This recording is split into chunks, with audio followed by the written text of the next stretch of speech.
আসসালামু আলাইকুম। কালাম মোটরসের পক্ষ থেকে আরও একটি এফজেডএস গাড়ি বিক্রয় হয়ে গেল। FZS version 3। এই যে গাড়িটি FZS version 3, red colour, Naogaon number করা, 13 সিরিয়ালের গাড়িটি সেল হয়ে গেল কালাম মোটরসের পক্ষ থেকে।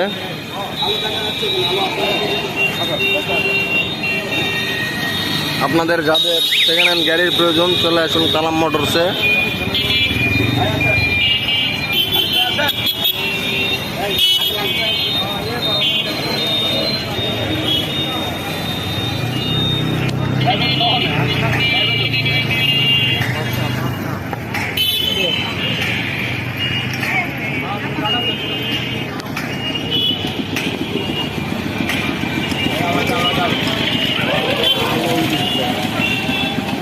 দেন চাবি হ্যান্ড ওভার করে দেন।